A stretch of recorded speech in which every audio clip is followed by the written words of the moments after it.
Todo mundo conhece a abóbora esculpida do Halloween, né? Mas a história por trás dela, essa é bem mais antiga e olha, um tanto mais sombria do que a maioria das pessoas imagina. Vamos desvendar essa lenda juntos. A pergunta parece simples, mas a resposta leva a gente numa verdadeira jornada por festivais antigos, lendas folclóricas e a história de um homem tão astuto, mas tão astuto que conseguiu enganar o próprio diabo. Então, para entender a lanterna, primeiro a gente precisa voltar no tempo. Mas voltar muito, tipo milhares de anos, para um festival celta chamado Samhain. É aqui que a nossa história realmente começa. Para os celtas, a noite de 31 de outubro era um momento, digamos, mágico e bem perigoso. Eles acreditavam que nessa noite específica, o véu que separa o nosso mundo do mundo dos espíritos ficava super fino, permitindo que as almas dos mortos voltassem à Terra. E para se protegerem dessas almas perdidas, claro, os celtas tinham seus rituais. Eles acendiam fogueiras enormes e, o mais importante, vestiam fantasias bem assustadoras. A ideia era se disfarçar para confundir qualquer espírito maligno que estivesse de bobeira por ali. Com a expansão do cristianismo, essas tradições pagãs acabaram sendo absorvidas. Lá no século VIII, o Papa Gregório III mudou o Dia de Todos os Santos para o dia 1º de novembro.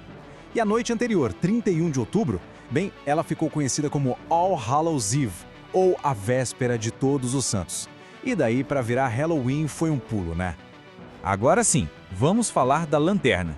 E para isso, a gente precisa conhecer uma figura lendária do folclore irlandês.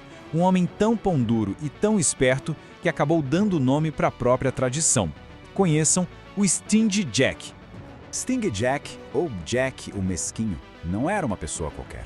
Ele era um ferreiro, mas a fama dele não vinha do seu trabalho, não. Vinha da sua astúcia e da sua avareza. A fama dele de trapaceiro era tão grande que acabou chamando a atenção do próprio diabo. O diabo, curioso para conhecer essa alma tão peculiar, decidiu vir à Terra para encontrá-lo pessoalmente. E foi nesse encontro que a história do Jack tomou um rumo que o condenaria para sempre. Diz a lenda que o Jack não só encontrou o diabo, como passou a perna nele de um jeito brilhante. E não foi uma, mas 2 vezes. Primeiro, transformando ele numa moeda e depois prendendo o coitado numa árvore. Vamos ver os detalhes desses truques. No primeiro encontro, Jack convenceu o diabo a virar uma moeda para pagar a conta do bar. Só que em vez de pagar, Jack foi rápido, guardou a moeda no bolso bem do lado de um crucifixo de prata e prendeu o diabo ali. Para se libertar, o diabo teve que prometer que não ia incomodar o Jack por 10 anos. Exatos 10 anos depois, o diabo voltou. Mas o Jack, esperto que era, já tinha outra carta na manga. Pediu uma maçã como último desejo, e quando o diabo subiu na árvore para pegar, Jack correu e esculpiu crucifixos no tronco, prendendo ele lá em cima de novo. E dessa vez, o acordo foi muito mais sério. Com o diabo preso na árvore, Jack fez sua exigência final. A promessa de que sua alma nunca, jamais, seria levada para o inferno. O diabo, sem muita escolha, concordou. E esse acordo selou o destino do Jack para toda a eternidade. Anos depois, quando Jack finalmente morreu, ele descobriu as consequências terríveis da sua vida de pecados e, claro, dos seus pactos. Por causa de toda a sua vida de enganação e mesquinharia, ele foi barrado logo nos portões do céu. Nenhuma surpresa até aqui. A única opção que restava para ele era o inferno. Mas aqui é que vem a virada na história. Ao chegar nos portões do inferno, o diabo cumpriu sua promessa. Ele não podia levar a alma do Jack. Então, o ponto central é que Jack ficou preso. Não podia ir para o céu nem para o inferno. Condenado a vagar na escuridão entre os mundos, Jack estava completamente perdido. Num último gesto, talvez de pena ou de pura ironia, o diabo jogou para ele uma brasa de carvão tirada direto das fornalhas do inferno para que ele tivesse pelo menos uma luz para guiar o caminho. E aqui está a origem de tudo. Jack pegou aquela brasa e a colocou dentro de um nabo oco, criando uma lanterna improvisada para iluminar seu caminho sem fim. A partir daquele dia, ele passou a ser conhecido como Jack da Lanterna, ou, como a tradição encurtou, Jack O'Lantern. A lenda do Jack se espalhou por toda a Irlanda e as pessoas começaram a esculpir seus próprios vegetais para se proteger. Agora vamos avançar um pouco no tempo para ver como essa tradição evoluiu.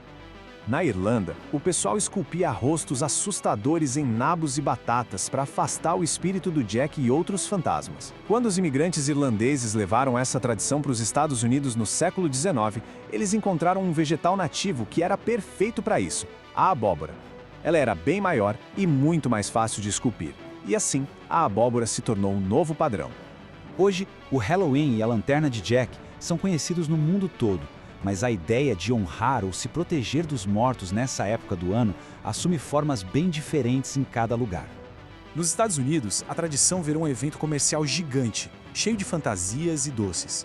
Aqui no Brasil, a popularidade vem crescendo bastante, muito por influência da cultura americana.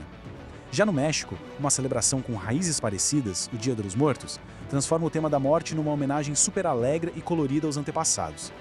Então, da próxima vez que alguém vir uma abóbora de Halloween, já pode lembrar de toda a sua jornada.